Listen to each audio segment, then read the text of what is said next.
Hello. Well, it's nice to be back in my kitchen. I've been traveling in the West Country sampling some fish, especially.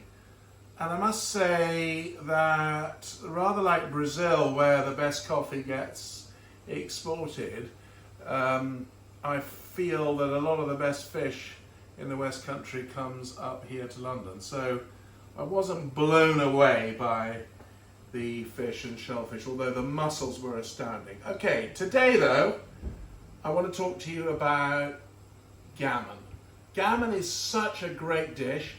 It's cheap and delicious. So first of all, you get hold of a bit, preferably as much fat as possible, and you boil it. I've been doing it over here with some carrots and onions, whole onions, so they don't disintegrate.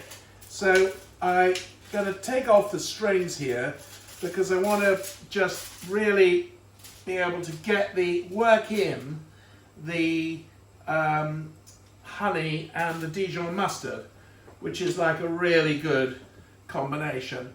So I'm going to first of all just cut off the ham here, not too much because the fat is so important in ham. My father always used to say to me, "Oh gosh, there's never enough fat in English ham anymore, gammon." And I know what he means. So try and keep on what is available. Now, first of all, let's put on the stuff that is not going to run away too much. So I'm going to get hold of my squidgy. I love these things here. They're such great machines. Smooth it on. You see how that's going on, nice and thick. Now remember though that when you're going to put the thing back in the mustard, don't use the same dish because that's not very hygienic at all. And I do remember that when I was working on ITV, they said, you know, that we had all of these lessons about the kind of boards you could chop things on and all this stuff. And I actually learned a great deal. And I realized that as I've touched this spoon with this, I need to get another spoon to get a bit more of this Dijon mustard. Dijon mustard, by the way, does not have to be my mustard. This stuff is like £1, and I get it from Golborne Road, this wonderful cash and carry. Hi guys, I said I'd give you a plug, and it's so good, and you just shove it on. So there, I think we've really done a good covering of the Dijon mustard. Now though, let's get the honey on. So I've got today some runny honey. I'm not really a great fan of runny honey. I think the thicker honey is better because then it might stick a bit more.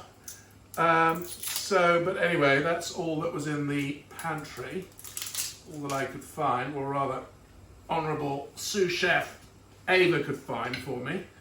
So I'm just going to pour some on over quite liberally, as you can see, and then it's just going to go in for 30 minutes tops, and then it'll come out, and then I will serve it with the carrots and whole onions that I've got down there. This looks actually really good. I'm just going to spoon some of the stuff back on that's fallen down here. I think in general terms though, try and do as big a piece of gammon as you can. Do the non-smoked, because frankly, if you're doing all this sort of activity, it's much better to be non-smoked. So now, into my super duper oven. This oven is such a joy, by the way. It does sous vide, it does steam. There's this delicious little drawer here that I fill in with water if I want to steam. It's great for fish and veg. And it does all kinds of gratin. I was doing this cod earlier. for those of you seeing the Instagram post. Anyway, so now here is the ham. It's got the Dijon, it's got the honey. I feel it needs a little bit of pepper going on. So let's put that on. Definitely not salt, obviously, with gammon. I forgot to mention to you that I have boiled this, brought this to the boil to get rid of the salt in it, even though it's unsmoked. So anyway, it's all ready now. It's going in, and there will be a photograph later to show how it goes. Thank you.